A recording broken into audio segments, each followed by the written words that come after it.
കാലത്തിനു വേണ്ടി ദൈവം അണിയിച്ചൊരുക്കി തന്ന പ്രവാചകനായ ഒരു ഭരണാധികാരിയാണ് തിലശ്ശേരിക്കപ്പുറത്തേക്ക് കടക്കുന്നത്. ഒരു വ്യാഴവട്ടക്കാലം കൊണ്ട് പറയേണ്ടതും ചെയ്യേണ്ടതും എല്ലാം അദ്ദേഹം തന്നെ വിളിച്ചവനോടുള്ള ഉറച്ച വിശ്വസ്തയോടെ നിറവേറ്റിയാണ് തന്റെ പോരാട്ടം പൂർത്തിയാക്കി കടന്നുപോകുന്നത്. എല്ലാ പ്രവാചകരെയും പോലെ അദ്ദേഹവും തെറ്റിദ്ധരിക്കപ്പെട്ടു, കുറ്റം വിധിക്കപ്പെട്ടു. പക്ഷേ തന്നെ വിളിച്ചവനിലേക്ക് മാത്രം നോക്കി അദ്ദേഹം തന്റെ ലക്ഷ്യത്തിലേക്കുള്ള യാത്ര തുടർന്നു. സഭ വിശ്വാസത്തിന്റെ വത്സരം ആചരിച്ചതിന് നടുവിൽ വലിയ മുക്കുവ സ്ഥാനത്തേക്ക് വന്നവൻ സഭ പ്രത്യാശയുടെ ജൂബിലി കൊണ്ടാടുമ്പോൾ ഓട്ടം പൂർത്തിയാക്കുന്നു. ഭാഗ്യസ്മരണാർഹനായ ബെനഡിക്ട് 16 പാപ്പ കത്തോലിക്ക തിരുസഭയുടെ വിശ്വാസ തിരുസംഘത്തിന്റെ അധ്യക്ഷനായിരിക്കുമ്പോൾ 2000 മഹാജൂബിലിക്ക് വിശുദ്ധ ജോൺ പോൾ പാപ്പയുടെ കൽപ്പന പ്രകാരം ഫാത്തിമയിലെ 3-ാം രഹസ്യവും ലോകത്തിന് വെളിപ്പെടുത്തിയപ്പോൾ ക്രൈസ്തവ ചിന്തയിൽ ആരാണ് ഒരു പ്രവാചകൻ എന്ന് കൃത്യമാക്കി. ക്രൈസ്തവ ചിന്തയനുസരിച്ച് വരാനിരിക്കുന്ന കാര്യങ്ങൾ മുൻകൂട്ടി പറയുന്ന ദീർഘദർശിയേക്കാൾ കാലത്തിന്റെ അടയാളങ്ങൾ കൃത്യമായി വിവേചിക്കുന്ന ദൈവ മനുഷ്യനാണ് ഒരു പ്രവാചകൻ എന്ന് വിശദീകരിച്ചു.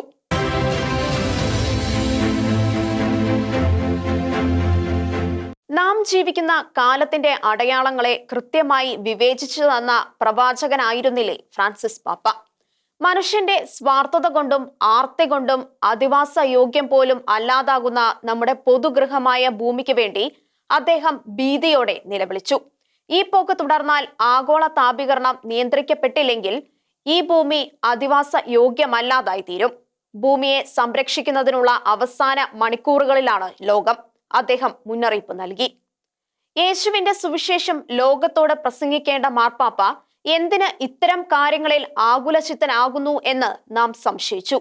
ബൈബിളിലെ ആദ്യ പുസ്തകമായ ഉൽപ്പത്തി പുസ്തകത്തിലെ 1-ാം അധ്യായത്തിൽ തന്നെ ദൈവം മനുഷ്യന് നൽകുന്ന കൽപ്പനയാണ് ഈ നിയോഗമെന്ന് അദ്ദേഹം ഓർമ്മിപ്പിച്ചു. പക്ഷേ മറ്റു വ്യാഖ്യാനങ്ങളിലൂടെ എതിരാളികൾ അദ്ദേഹത്തെ കല്ലെറിഞ്ഞു. ഈ സത്യത്തെക്കുറിച്ച് അദ്ദേഹം 2 ചാക്രിക ലേഖനങ്ങൾ തന്നെ എഴുതി. 2015 ലൗദാത്തെ സിയും 2023 ലൗദാത്തെ ദൈവവും. രണ്ടിലും അദ്ദേഹം ആവർത്തിച്ചത് ഒറ്റ ദൗത്യം: നമ്മുടെ പൊതുഗൃഹമായ ഈ പ്രപഞ്ചത്തെ കാത്തുപാലിക്കുക. നമുക്ക് വലിയ പ്രതിസന്ധി ഉണ്ടായി. ഒരു മഹാമാരി, കുപ്രസിദ്ധമായ COVID-19. ഞാൻ വിദ്യാർത്ഥിയായിരുന്ന കാലത്ത് കൊറോണ വൈറസുകൾക്ക് പരമാവധി ഉണ്ടാക്കുവാനായിരുന്നത് ഒരു പനിയാണ്. എന്നാൽ അവയെല്ലാം രൂപാന്തരം പ്രാപിച്ച് എന്താണ് സംഭവിക്കുന്നതെന്ന് നാം കണ്ടില്ലേ?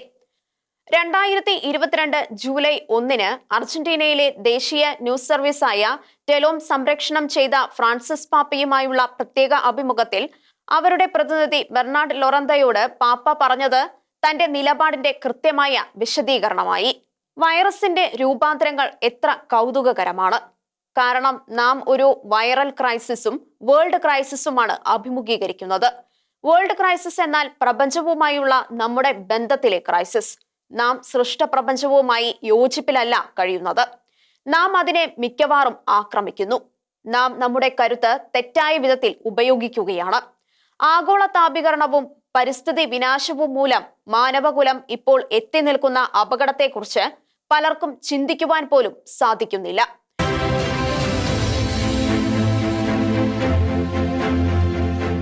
ഈ പ്രപഞ്ചം ദൈവം ആർക്കും തീർന്നു നൽകിയിട്ടില്ലെന്ന് അദ്ദേഹം ഓർമ്മിപ്പിച്ചു. ഈ ഭൂമിയിൽ എല്ലാവരും അഭയാർത്ഥികളാണ്. ഒരു പ്രദേശത്ത് ജീവിക്കുന്നവർക്ക് മറ്റാരും ഇങ്ങോട്ട് വരരുത് എന്ന് വിലക്കാൻ എന്തധികാരം? അരുത്, അഭയാർത്ഥികളായി എത്തുന്നവരെ സ്വീകരിക്കണം. അവരെ പുതിയ സാഹചര്യവുമായി സംയോജിപ്പിക്കണം, അദ്ദേഹം പറഞ്ഞു.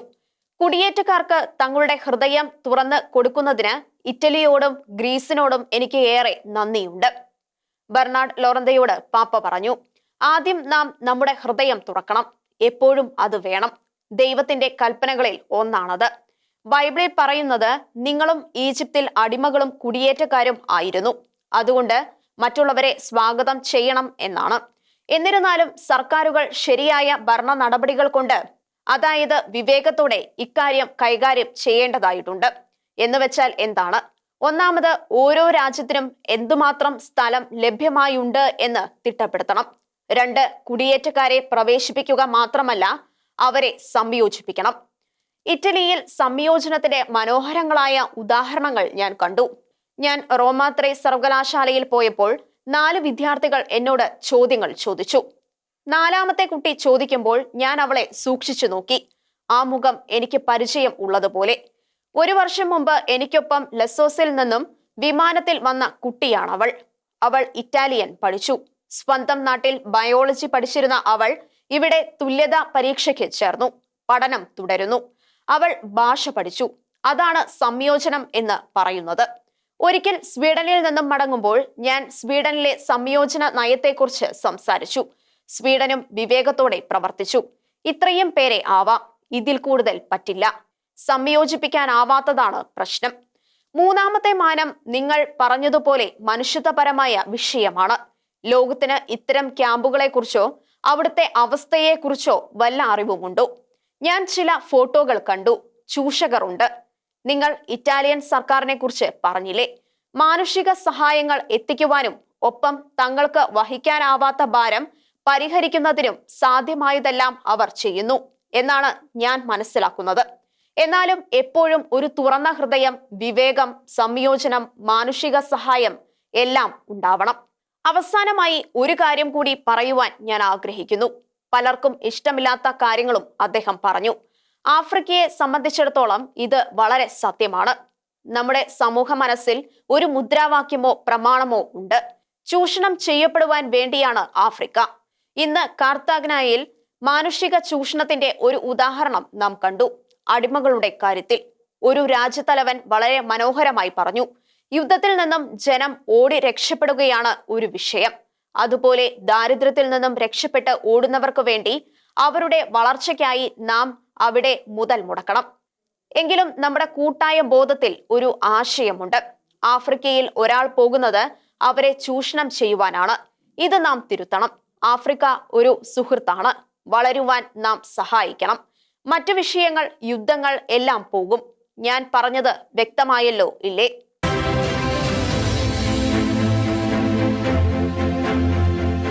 പരസ്പരം പോരാടി നശിക്കുന്ന ലോകത്തോട് അദ്ദേഹം പറഞ്ഞു, ജാതിയും മതവും വർണ്ണവും വർഗവും ഏതായാലും നാം എല്ലാം സോദരരാണ്. നാം പോരടിക്കുമ്പോൾ ബൈബിളിലെ കായേനാണ് പുനർജനിക്കുന്നത്. സ്വന്തം സന്തോഷത്തിനു വേണ്ടി സഹോദരൻ ആബേലിനെ കൊന്ന കായേൻ. ഞാൻ എന്റെ സഹോദരന്റെ കാവൽക്കാരനാണോ എന്ന് ദൈവത്തോട് പോലും തർക്കിച്ച കായേൻ. ഈ സത്യം വിളിച്ചു പറഞ്ഞതുകൊണ്ട് 2019 അദ്ദേഹം ഒരു ചാക്രിക ലേഖനം എഴുതി, പ്രത്തല്ലി തുത്തി, നാമെല്ലാം സോദരർ. ക്രൈസ്തവരെ പൈശാചികമായി നിഗ്രഹിക്കുന്ന മുസ്ലിം തീവ്രവാദികളെ ചൂണ്ടിക്കാണിച്ചുകൊണ്ട് നല്ലവരായ ക്രൈസ്തവർ പോലും പാപ്പയോട് ചോദിച്ചു, നാം എല്ലാം എങ്ങനെ സോദരരാവും? ആവണം, അദ്ദേഹം പറഞ്ഞു. 2019 ഫെബ്രുവരി 4 അബുദാബിയിൽ വെച്ച് അദ്ദേഹം ഈജിപ്തിലെ ഗ്രാൻഡ് ഇമാമുമായി ചേർന്ന് വിശ്വാസ സാഹോദര്യത്തെക്കുറിച്ച് സംയുക്ത പ്രസ്താവന ഇറക്കി. പ്രശംസിച്ചവർ ഏറെയുണ്ടായി, എങ്കിലും പകച്ചവരും ഏറെയായിരുന്നു.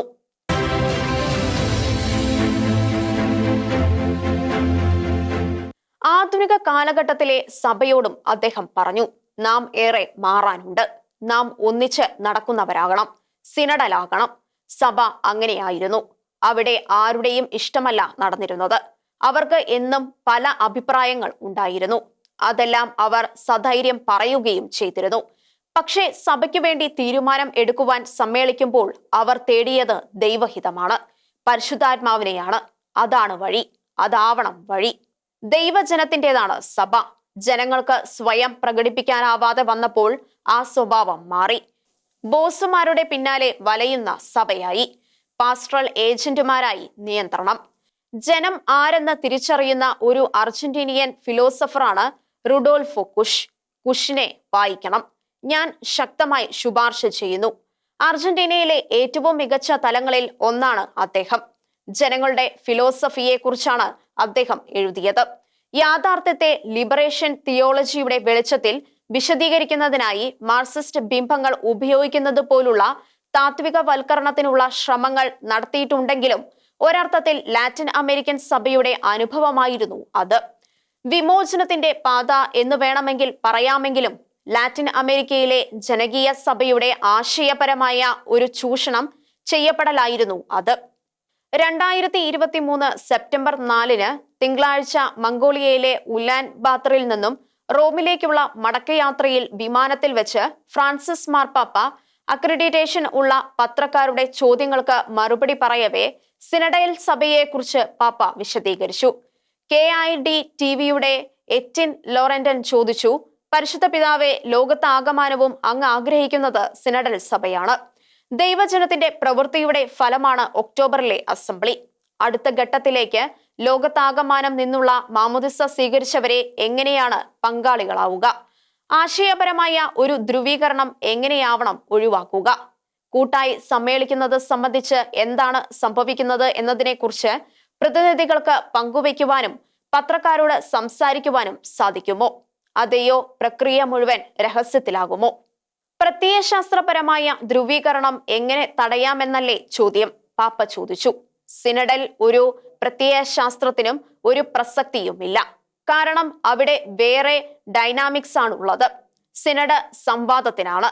മാമോദിസ സ്വീകരിച്ചവർക്കിടയിൽ, സഭയുടെ അംഗങ്ങൾക്കിടയിൽ സഭയുടെ ജീവിതത്തെക്കുറിച്ച്, സംവാദത്തെക്കുറിച്ച്, ലോകവുമായുള്ള സംവാദത്തെക്കുറിച്ച്, മാനവകുലം നേരിടുന്ന പ്രശ്നങ്ങളെക്കുറിച്ച്. ഇതിനെ നാം ഒരു പ്രത്യയശാസ്ത്രമായി നോക്കിയാൽ അതോടെ സിനഡ് തീർന്നു. സിനഡിൽ പ്രത്യയശാസ്ത്രത്തിന് ഇടമില്ല.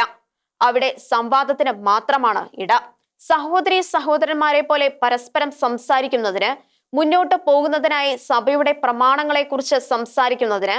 അടുത്തതായി ഒരു കാര്യം പറയട്ടെ. ഈ സിനഡ് എന്റെ കടുംപിടുത്തമല്ല.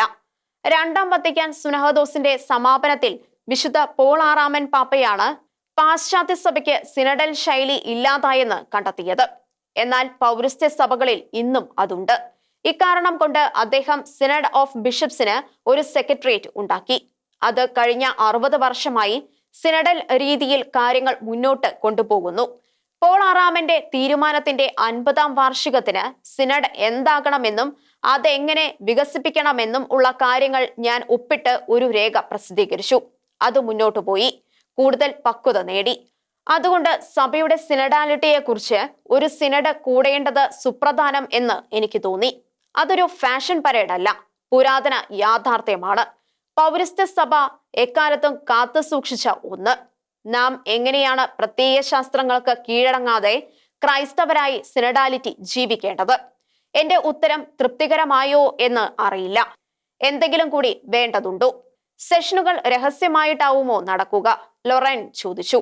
സിനഡൽ അന്തരീക്ഷം കാത്തു സൂക്ഷിക്കേണ്ടത് സുപ്രധാനമാണ്, പാപ്പ പറഞ്ഞു. ഇത് ജനങ്ങൾ എന്തും എല്ലാവരോടും ചർച്ച നടത്തുന്ന ഒരു TV ഷോ അല്ല, ഒരിക്കലുമല്ല. ഇതൊരു മതപരമായ പരിപാടിയാണ്, മതപരമായ വിനിമയ വേള. സിനഡിൽ ഇടപെടുന്നവർക്ക് ലഭിക്കുക 3-4 മിനിറ്റാണ്. തുടർന്ന് 3-4 മിനിറ്റ് നിശബ്ദതയും പ്രാർത്ഥനയും ഉണ്ടാവും. തുടർന്ന് 3 ഇടപെടലുകൾ വരും, പ്രാർത്ഥനയും. പ്രാർത്ഥനയുടെ ഈ ചൈതന്യം ഇല്ലാതെ സിനഡാലിറ്റി ഇല്ല. അത് വെറും രാഷ്ട്രീയമോ പാർലമെന്റോ ആകും. സിനഡ് ഒരു പാർലമെന്റ് അല്ല. ചർച്ചകളുടെ രഹസ്യ സ്വഭാവം സംബന്ധിച്ച് ഡോക്ടർ റുഫീനി തലവനായ ഒരു വകുപ്പ് പ്രവർത്തിക്കുന്നുണ്ട്. സിനഡിന്റെ പുരോഗതിയെക്കുറിച്ച് അവർ പ്രസ് റിലീസുകൾ പുറപ്പെടുവിക്കും. ഒരു സിനഡിൽ മതാത്മകത സൂക്ഷിക്കേണ്ടത് അത്യാവശ്യമാണ്. പ്രസംഗിക്കുന്നവരുടെ സ്വാതന്ത്ര്യവും കാത്ത് സൂക്ഷിക്കപ്പെടണം.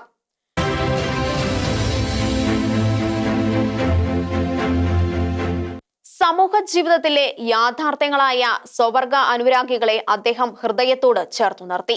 അവരും ദൈവത്തിന്റെ മക്കളാണ് എന്ന് ഓർമ്മിപ്പിച്ചു. അവരോട് പരമാവധി സഹതാപം കാണിക്കുമ്പോഴും അവർ തമ്മിലുള്ള ബന്ധത്തെ വിവാഹം എന്ന കൂദാശയായി കണക്കാക്കാൻ ആവില്ല എന്ന് അദ്ദേഹം വ്യക്തമാക്കി. എന്നാൽ ഒട്ടകപ്പക്ഷികളെ പോലെ തല മണ്ണിൽ പൂഴ്ത്തിവെച്ച് ജീവിക്കുവാൻ സഭയ്ക്കാവില്ലെന്നും അദ്ദേഹം തുറന്നു പറഞ്ഞു. കുടുംബത്തെക്കുറിച്ച് തീരുമാനങ്ങൾ എടുക്കുവാൻ ചേർന്ന മെത്രാന്മാരുടെ സിനഡ് അദ്ദേഹം ആഗ്രഹിച്ച തലത്തിലേക്ക് എത്തിയില്ല എന്ന സങ്കടം അദ്ദേഹത്തിന്റെ പല പ്രതികരണങ്ങളിലും ഉണ്ടായിരുന്നു. പക്ഷേ കുടുംബജീവിതത്തെക്കുറിച്ച് സ്നേഹത്തിൽ ആനന്ദം, അമോറിസ് ലത്തിസിയെ എന്ന ഒരു സിനഡാനന്തര പ്രബോധനം അദ്ദേഹം പ്രസിദ്ധീകരിച്ചു.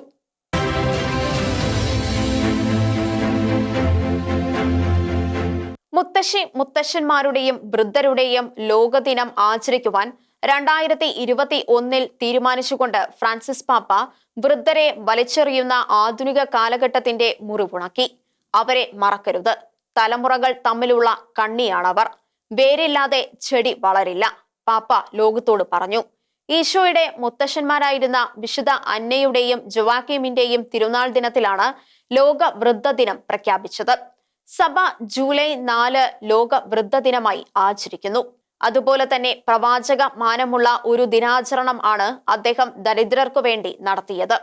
കരുണയുടെ വർഷമായ 2016 നവംബർ 20 അദ്ദേഹം ഈ ദിനം പ്രഖ്യാപിച്ചത്. ക്രിസ്തുരാജന്റെ തിരുനാളിന്റെ തലേ ഞായറാഴ്ചയാണ് സഭയിലെ ലോക ദരിദ്ര ദിനം. ലത്തീൻ ക്രമത്തിൽ 33ാമത്തെ സാധാരണ ഞായർ. നമുക്ക് സ്നേഹിക്കാം വാക്കുകളിലല്ല പ്രവൃത്തികളിലൂടെ. ഇതാണ് ലോക ദരിദ്ര ദിനത്തിന്റെ മുദ്രാവാക്യം. അന്ന് വത്തിക്കാനിൽ ദരിദ്രർക്കായി പ്രത്യേക ആഘോഷങ്ങളുണ്ട്. പാപ്പ നയിക്കുന്ന വിശുദ്ധ കുർബാനയുണ്ട്. പാപ്പയ്ക്കൊപ്പം സൗജന്യ ഉച്ചഭക്ഷണമുണ്ട്.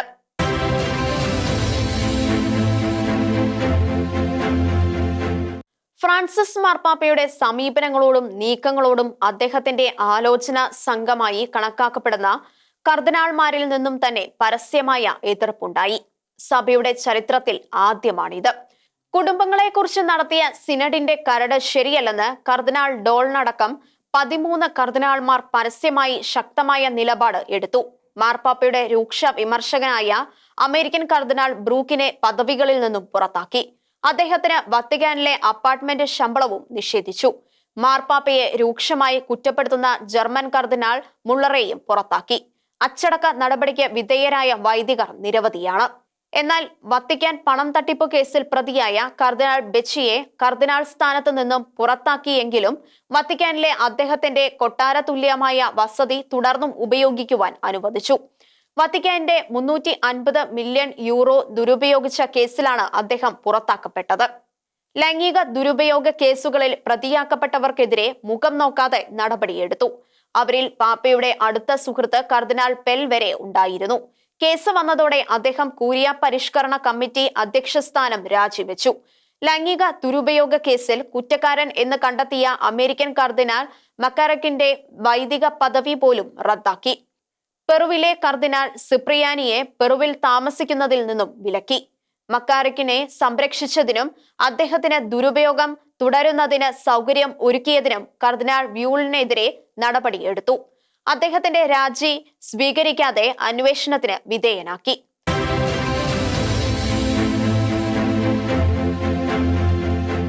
ഈശോ സഭാംഗമായ കർദിനാൾ ജോർജ് ബെർഗോഗ്ലിയോ മാർപ്പാപ്പയായതും ഇത്രയും കാലം തിരുസഭയെ നയിച്ചതും തികച്ചും അസാധാരണമായ ദൈവിക പരിപാലനയായിരുന്നു എന്നതിന് പ്രകടമായ സാക്ഷ്യങ്ങൾ നിരവധിയാണ്.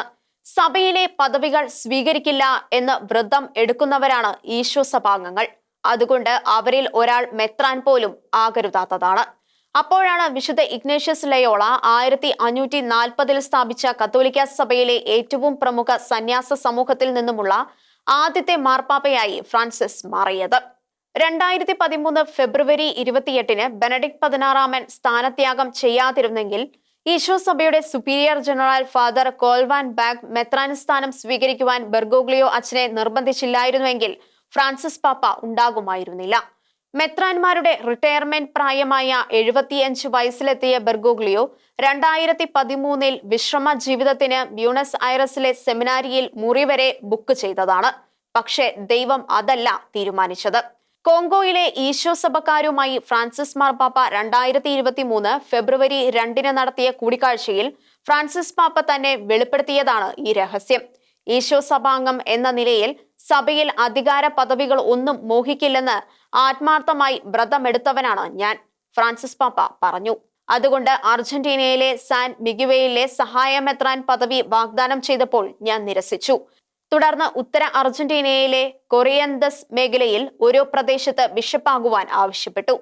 ആ പദവി സ്വീകരിക്കുന്നതിന് അദ്ദേഹത്തെ പ്രേരിപ്പിക്കുന്നതിനായി ഈശോ സഭക്കാരുടെ അവശിഷ്ടങ്ങളുള്ള സ്ഥലമാണ് അതെന്ന് വരെ ഇന്റർ ന്യൂൻഷിയോ പറഞ്ഞു. അവശിഷ്ടങ്ങളുടെ കാവൽക്കാരനാകുവാൻ ഞാൻ ആഗ്രഹിക്കുന്നില്ല എന്ന് പറഞ്ഞ് ബെർഗോഗ്ലിയോ അച്ഛൻ അതും നിരസിച്ചു. ഞാൻ എടുത്ത വ്രതം മൂലമാണ് ഈ 2 നിർദ്ദേശങ്ങളും ഞാൻ തിരസ്കരിച്ചത്, ഫ്രാൻസിസ് പാപ്പ പറഞ്ഞു. 3ാം തവണ ന്യൂൻഷിയോ വന്നത് സുപ്പീരിയർ ജനറൽ ഫാദർ കോൾവാൻ ബാഗ് ഒപ്പിട്ട സമ്മതപത്രവുമായിട്ടാണ്. ഞാൻ പദവി സ്വീകരിക്കുന്നതിന് അദ്ദേഹം അംഗീകാരം നൽകുന്നതായിരുന്നു ആ രേഖ. ബ്യൂണസ് ഐറസിലെ ഒരു സഹായമെത്രാൻ ആയിട്ടായിരുന്നു അത്. അനുസരണത്തിന്റെ അരൂപിയിൽ ഞാൻ അത് സ്വീകരിച്ചു. തുടർന്ന് എന്റെ നഗരത്തിലെ കോ അഡ്ജുതോർ ബിഷപ്പായി എന്നെ നിയമിച്ചു. 2001 കർദിനാളാക്കി. കഴിഞ്ഞ കോൺക്ലേവിൽ രൂപതയിലേക്ക് വളരെ പെട്ടെന്ന് മടങ്ങാനായി ഒരു ചെറിയ ബ്രീഫ് കേസുമായിട്ടാണ് ഞാൻ വന്നത്. എന്നാൽ എനിക്ക് നിൽക്കേണ്ടി വന്നു. പാപ്പാ സ്ഥാനത്ത് ദൈവം എത്തിച്ചതിനെക്കുറിച്ച് അദ്ദേഹം പറഞ്ഞു. 2013 മാർച്ച് 13 നടന്ന കോൺക്ലേവിൽ 5ാം വട്ട വോട്ടെടുപ്പിലാണ് കർദിനാൾ ജോർജ് ബെർഗോഗ്ലിയോ പത്രോസിന്റെ 266ാമത് പിൻഗാമിയായി തിരഞ്ഞെടുക്കപ്പെട്ടത്. കോൺക്ലേവിലെ കളികളടക്കം പലതും ലോകത്തോട് തുറന്നു പറഞ്ഞതടക്കം അദ്ദേഹം പറഞ്ഞതും പ്രവർത്തിച്ചതുമായ പലതും സഭയുടെ ഇന്നലെ വരെ ഉള്ള രീതികൾക്ക് നിരക്കാത്തതായിരുന്നു. ബെനഡിക്ട് പാപ്പയുടെ പിൻഗാമിയായി ബെർഗോഗ്ലിയോ മാർപ്പാപ്പയാകാൻ പോകുന്നു എന്ന സൂചന കോൺക്ലേവിൽ വന്നതോടെ അത് സംഭവിക്കാതിരിക്കുവാൻ കർദിനാൾമാർക്കിടയിൽ ഒരു കഥ പടർന്ന കാര്യം അദ്ദേഹം വെളിപ്പെടുത്തി. ബെർഗോഗ്ലിയോയുടെ ശ്വാസകോശത്തിന് ഗുരുതര രോഗമാണ് എന്നായിരുന്നു ആ വാർത്ത. കുട്ടിക്കാലത്തുണ്ടായ ശ്വാസകോശ രോഗത്തെക്കുറിച്ചായിരുന്നു കഥ. 4-5 കർദിനാൾമാർ എങ്കിലും ഇതേക്കുറിച്ച് തന്നോട് വിശദീകരണം ചോദിച്ചതായി ഫ്രാൻസിസ് പാപ്പ പറഞ്ഞു. 2022 ജൂലൈ 1 ബെർണാഡ് ലൊറെന്തോയോട് പാപ്പ പറഞ്ഞു, മാർപ്പാപ്പ തെരഞ്ഞെടുപ്പിനായി ഒത്തുകൂടിയ കർദിനാൾമാർ ആവശ്യപ്പെട്ടവയാണ് ഞാൻ നിറവേറ്റി തുടങ്ങിയത്. ഉദാഹരണത്തിന് കർദിനാൾമാർ ആവശ്യപ്പെട്ട കൂരിയ നവീകരണം. അതാണ് പ്രിഡിക്കാറ്റെ ഇവാഞ്ചലിയം എന്ന അപ്പസ്തോലിക് കോൺസ്റ്റിറ്റ്യൂഷണറിയിലൂടെ പൂർത്തിയാക്കപ്പെട്ടത്. നേരത്തെ തന്നെ തുടക്കം കുറിച്ച മാറ്റങ്ങൾ പൂർത്തിയാക്കുന്നതിന് 8.5 വർഷത്തെ അധ്വാനവും അന്വേഷണങ്ങളും വേണ്ടിവന്നു. ഇപ്പോൾ ഉള്ളത് ഒരു മിഷണറി സ്റ്റൈൽ അനുഭവമാണ്. പ്രിഡിക്കാറ്റെ ഇവാഞ്ചലിയം, അതായത് ഒരു മിഷണറി ആവുക, ദൈവവചനം പ്രഘോഷിക്കുക. അതിനർത്ഥം ആവശ്യമായത് നടക്കുന്നു എന്നാണ്. അന്നത്തെ സമ്മേളനങ്ങളിൽ ഒരു കർദിനാൾ പറഞ്ഞു, വെളിപാടിന്റെ പുസ്തകത്തിൽ ഈശോ പറഞ്ഞു, ഞാനാണ് വാതിലും വിളിയും. ആരെങ്കിലും തുറന്നു തന്നാൽ ഞാൻ പ്രവേശിക്കും. അതുകൊണ്ട് കർദിനാൾ പറഞ്ഞു, ഈശോ വിളിക്കുകയാണ്. ഇപ്പോൾ അവിടത്തേക്ക് ആവശ്യം തന്നെ പുറത്ത് വിടണമെന്നാണ്.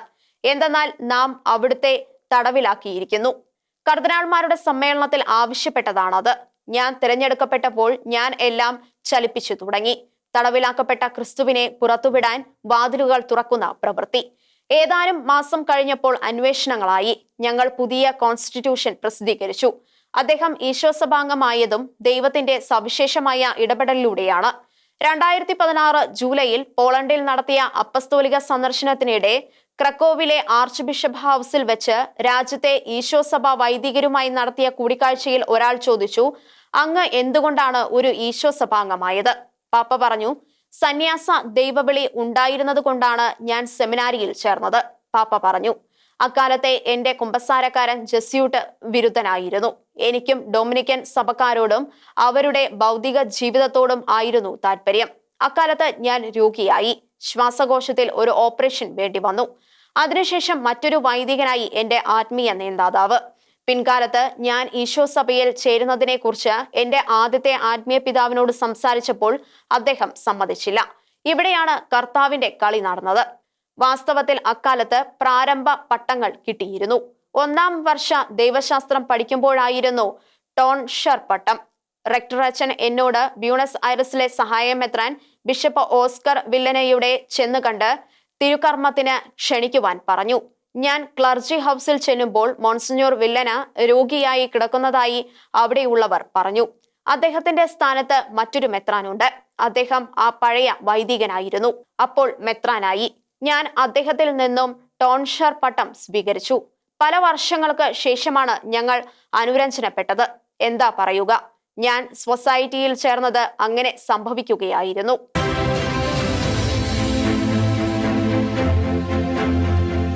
ജോർജ് ബെർഗോഗ്ലിയോയെ വലിയ മുക്കുവനാക്കുന്നതിനു വേണ്ടി ബെർഗോഗ്ലിയോയുടെ കുടുംബത്തെ വരെ ദൈവം അത്ഭുതകരമായി കാത്ത സംഭവമുണ്ട്.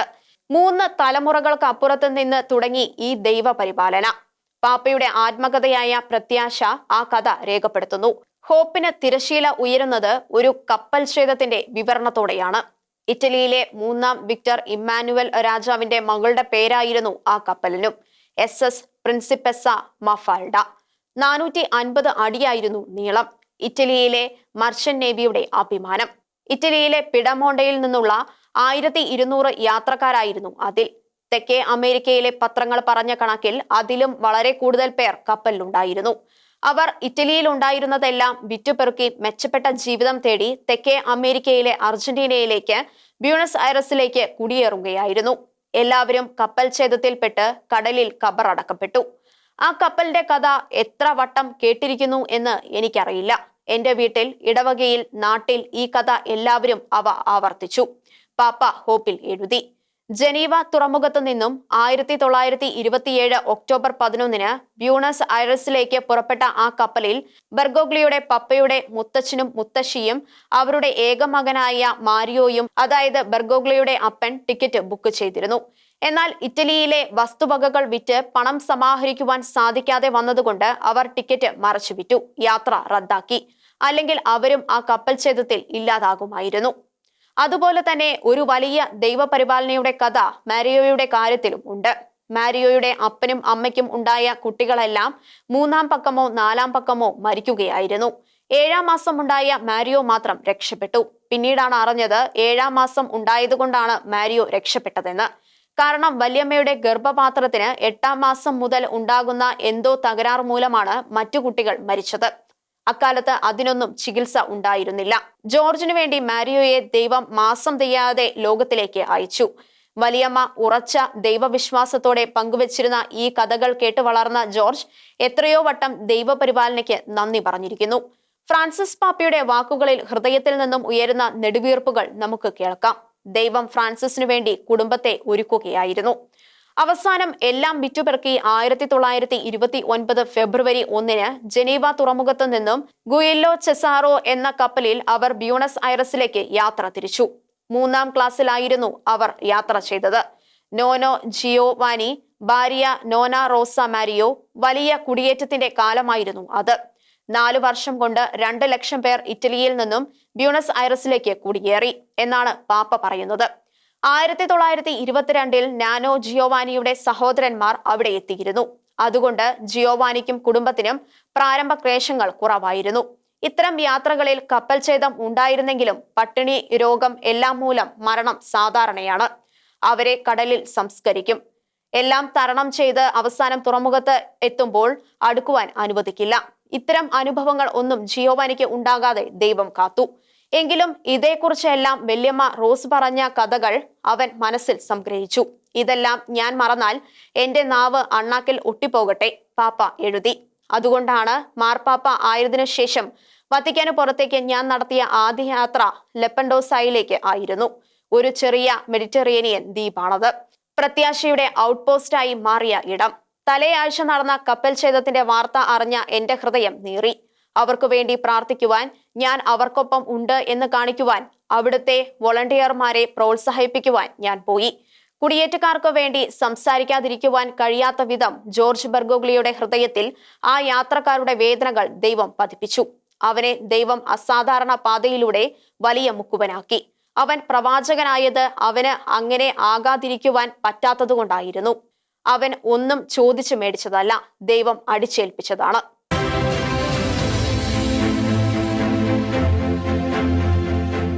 എന്റെ ജീവിതകാലം മുഴുവനും ഒരു പുരോഹിതനായും മെത്രാനായും ഉള്ള ശുശ്രൂഷയുടെ കാലത്ത് ഞാൻ എപ്പോഴും നമ്മുടെ രക്ഷകന്റെ മാതാവായ പരിശുദ്ധ കന്യകാമറിയത്തിന്റെ സംരക്ഷണത്തിന് ഞാൻ സമർപ്പിച്ചിരുന്നു.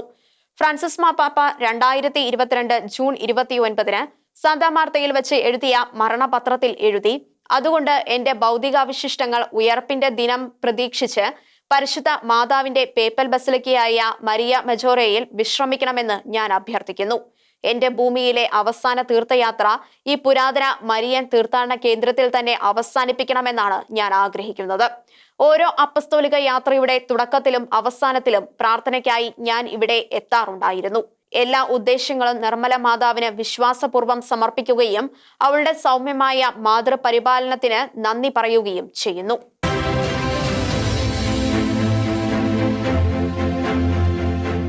ഒരിക്കൽ ഒരു വിമാനയാത്രക്കിടയിൽ കഡേന കോപ്പിന്റെ ഇവ ഫെർണാണ്ടസ് ചോദിച്ചു, അങ്ങയുടെ പിൻഗാമിക്ക് ഏതെങ്കിലും ഗുണങ്ങൾ ഉണ്ടാകണം എന്നാണ് അങ്ങ് ആഗ്രഹിക്കുന്നത്. അത് പരിശുദ്ധാത്മാവ് ചെയ്യുന്ന കാര്യമാണ് എന്ന് നിങ്ങൾക്കറിയില്ലേ? പാപ്പ തിരിച്ചു ചോദിച്ചു. അതേക്കുറിച്ച് ചിന്തിക്കുവാൻ ഞാൻ ഒരിക്കലും ധൈര്യപ്പെട്ടില്ല. അത് എന്നേക്കാൾ നമ്മിൽ ആരെയും കാൾ എത്രയോ മനോഹരമായി ചെയ്യാൻ പരിശുദ്ധാത്മാവിനാകും. കാരണം അവിടുന്നാണ് പാപ്പയുടെ തീരുമാനങ്ങളെ പ്രചോദിപ്പിക്കുന്നത്. അവിടുന്ന് എപ്പോഴും പ്രചോദിപ്പിക്കുന്നു. കാരണം അവിടുന്ന് സഭയിൽ ജീവിക്കുന്നു. പരിശുദ്ധാത്മാവിനെ കൂടാതെ സഭയെക്കുറിച്ച് ചിന്തിക്കാനേ ആവില്ല. അവിടുന്നാണ് മാറ്റങ്ങൾ വരുത്തുന്നത്. അവിടുന്ന് ശബ്ദമുണ്ടാക്കുകയും ചെയ്യുന്നു. പന്തക്കുസ്ത ദിനത്തിലെ പ്രഭാതത്തെക്കുറിച്ച് ഓർക്കുക. എന്നാൽ പിന്നീട് യോജിപ്പും കൈവരുത്തുമായിരുന്നു. ഐക്യത്തെക്കാൾ യോജിപ്പിനെ കുറിച്ച് സംസാരിക്കേണ്ടത് വളരെ പ്രധാനമാണ്. ഐക്യം വേണം, പക്ഷേ എല്ലാം ഉറപ്പിച്ചിരിക്കുന്നതല്ലാത്തതാണല്ലോ യോജിപ്പ്. പരിശുദ്ധാത്മാവ് നിങ്ങൾക്ക് പുരോഗമിക്കുന്ന യോജിപ്പ് പകരുന്നു. അത് തുടരുകയും ചെയ്യുന്നു. പരിശുദ്ധാത്മാവിനെ കുറിച്ച് വിശുദ്ധ ബേസിൽ പറയുന്നത് എനിക്ക് വളരെ ഇഷ്ടമാണ്. ഇസ്പെ അർമോനിയ എസ്ത, അതായത് അവിടുത്തെ യോജിപ്പാണ്. കാരണം അവിടുന്ന് ആദ്യം വിവിധങ്ങളായ സിദ്ധികളിലൂടെ ഒരു റാക്കറ്റ് ഉണ്ടാക്കുന്നു. അതുകൊണ്ട് ഈ ദൗത്യം നമുക്ക് പരിശുദ്ധാത്മാവിന് വിട്ടുകൊടുക്കാം. അതിനാണ് സഭ ഇന്ന് കാത്തിരിക്കുന്നത്.